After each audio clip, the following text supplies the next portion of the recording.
Jamaican case, argues that the implementation of public sector neoliberal reforms and policies from the 1980s, as well as increasing access to the drug trade by nefarious community leaders known as Dons, resulted in a transformation of violence in Jamaica. Neoliberal policies not only paralyzed the state's capacity to control and contain violence in the streets of Kingston, these changes also made Dons and the gangs they command more lethal and powerful.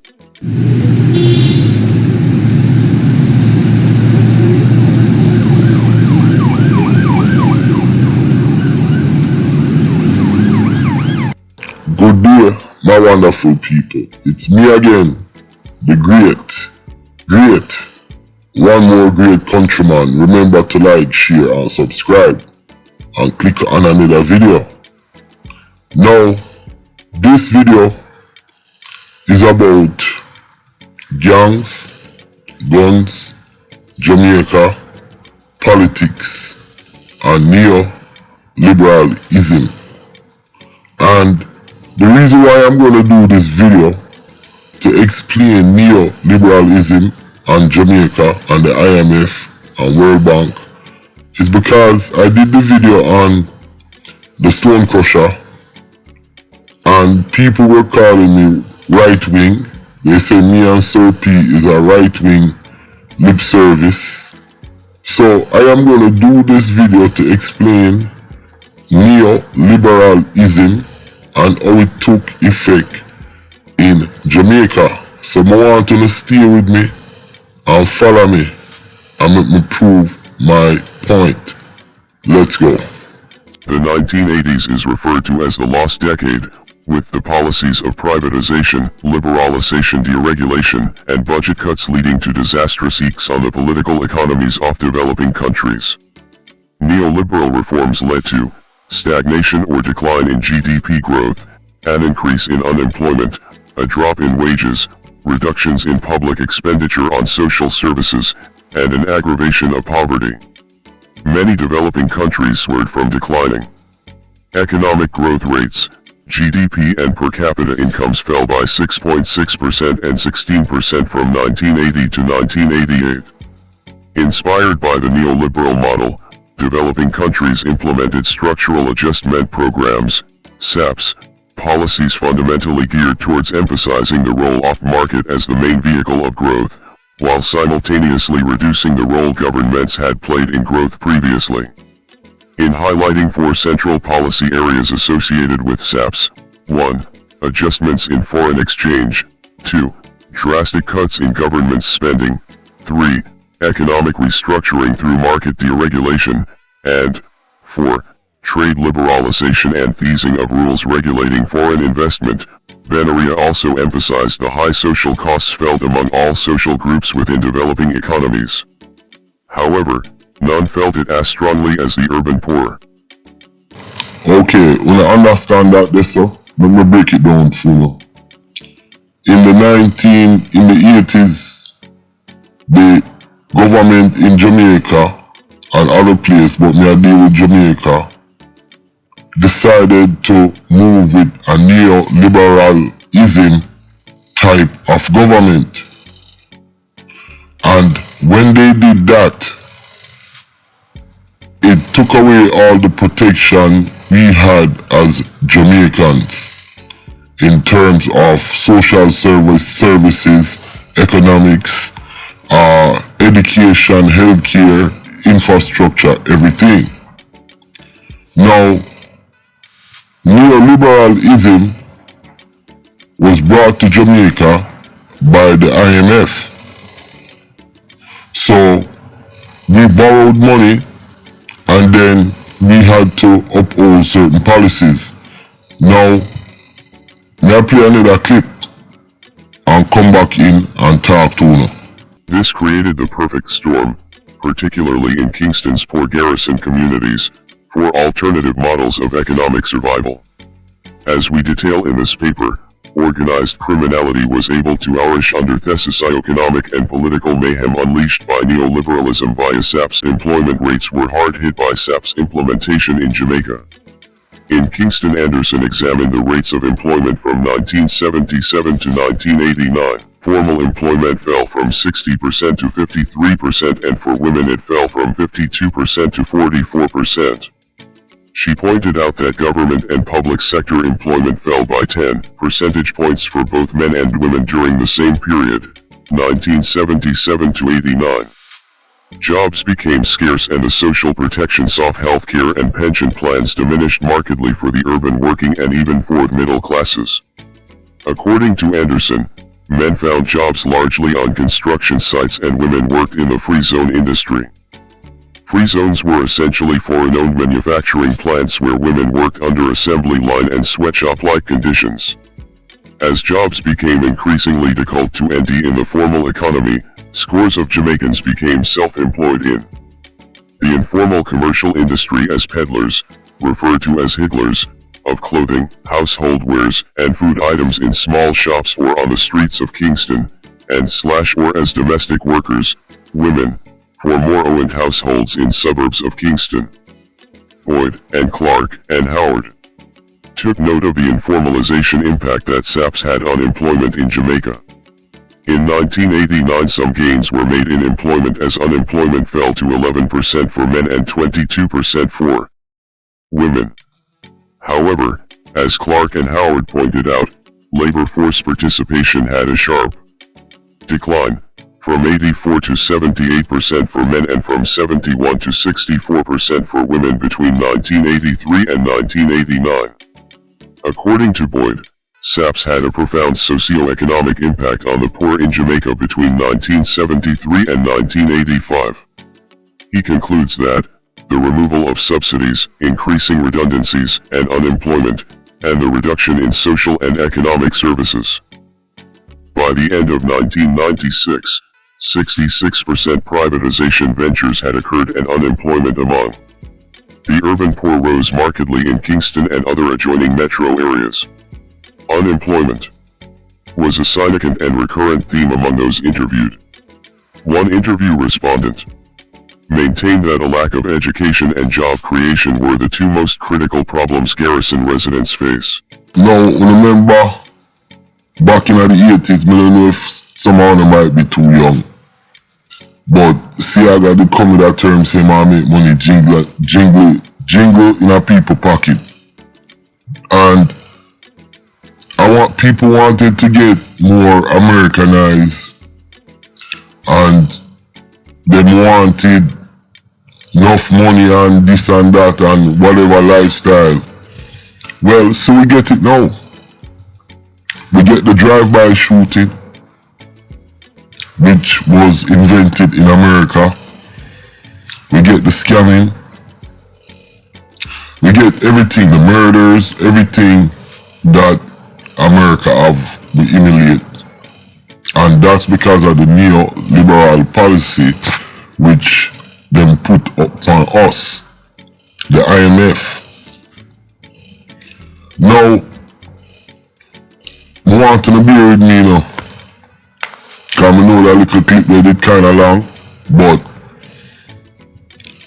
we have to play another clip, and this clip about the transition and when the violence starts. So the transition from a social democracy to a neoliberalism, and then you have to see the violence start, people lifestyle start changing. When you listen the clip, people become more poor, no jobs, nothing to do, and we still set in the same way.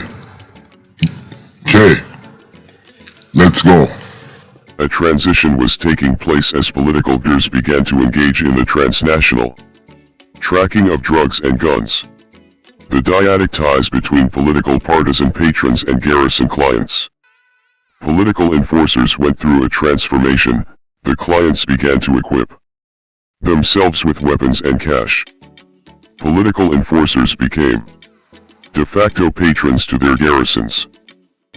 So now the change begin.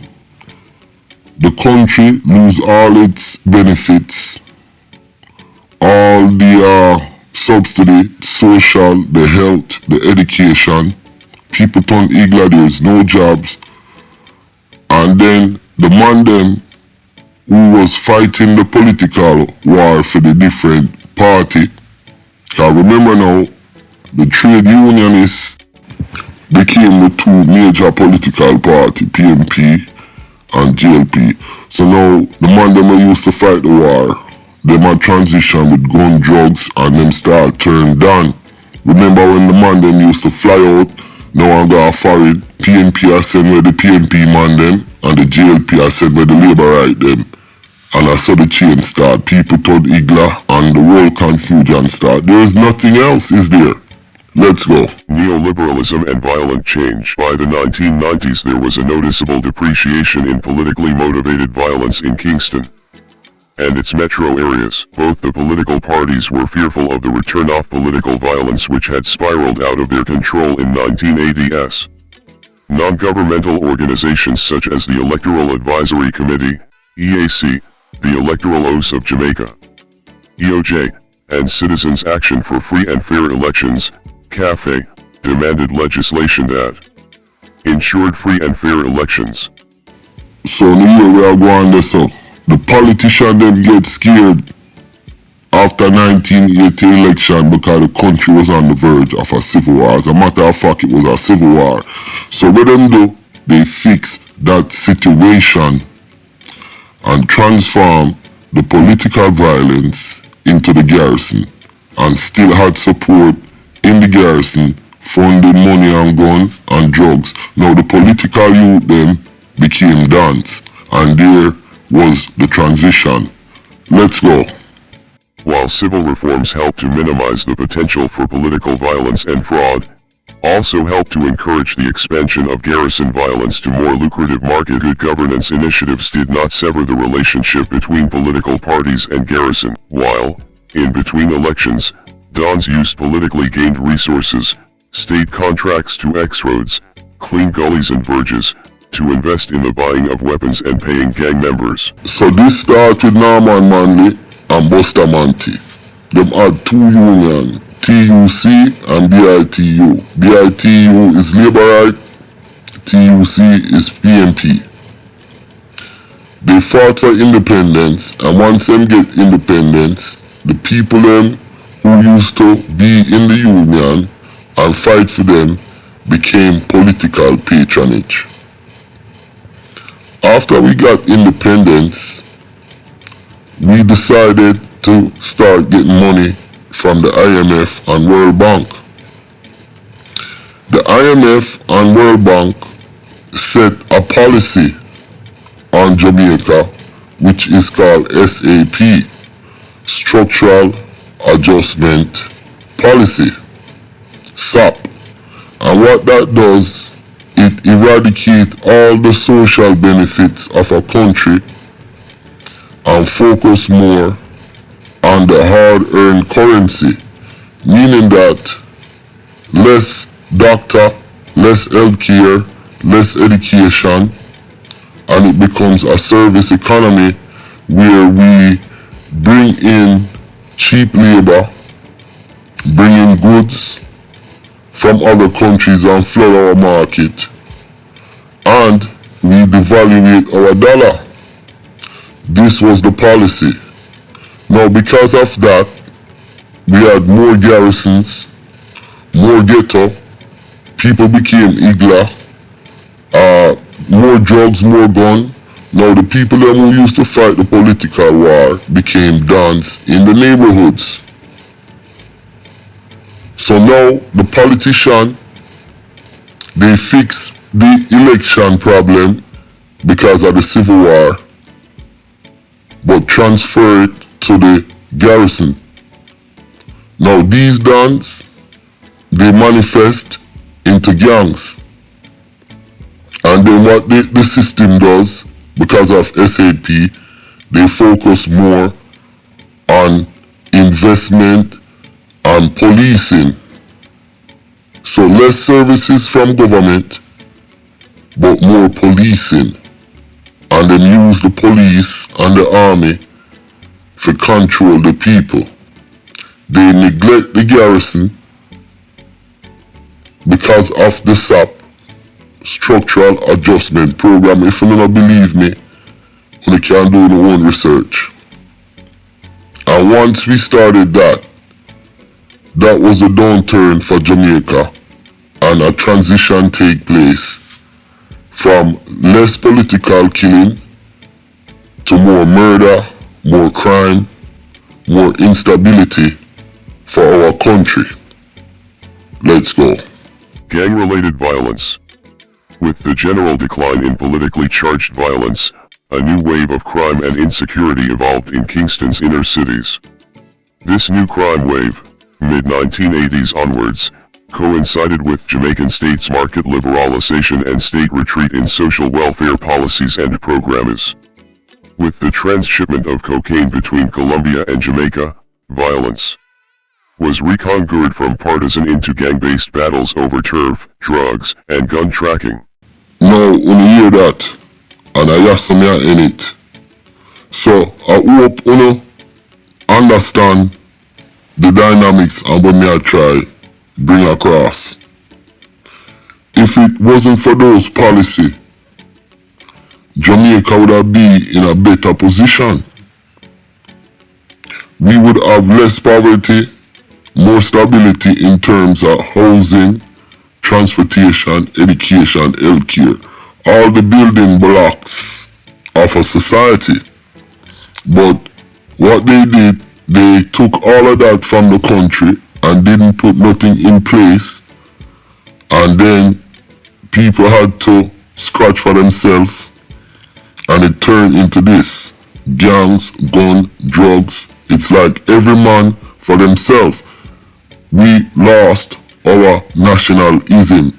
There is no more people who say we love Jamaica and we used to fight for Jamaica. So it took that away from us. It's a form of social re-engineering. You understand? Where you change a society right in front of your eyes. It's the equivalent of when Hitler took over these countries and people had to say, "Hail Hitler." They didn't like it at first, but after a while, it becomes normal. That's like anything. When you go to jail, you don't like it, and when you start there on the time, you become institutionalized. You don't even want to leave the prison. And that's where we at. So, the IMF, the World Bank, the politician them in Jamaica is the cause of the gang violence. And the police is put in a tough place because the police are trying to protect the society, but the right resources is not there, and they're not changing the system in terms of bringing back our social democracy and giving back to the people for create a stability. So as I see, it's gonna get worse. It's if you're elite and have money, then you can protect yourself, you have your gun, you can fence round your property. Just like South Africa are the same thing. You understand? If you don't have no money, then you have to suffer in the Garrison. And more gangs are come as them kill one, and next leader pop up is like cockroach. So them have to fix that. And that's the problem. So yo, gang, gun, Jamaica, IMF, politics, neoliberalism, politician, and that fuck up Jamaica. My name is Countryman. Remember to like, share and subscribe, and click on the notification button, and click on another video, and I'm gonna put up some more of the Stone Crusher video after this. But me really did want to do that video to explain what is neoliberalism and how it affects our country. I hope I brought my point across clearly. I'm out.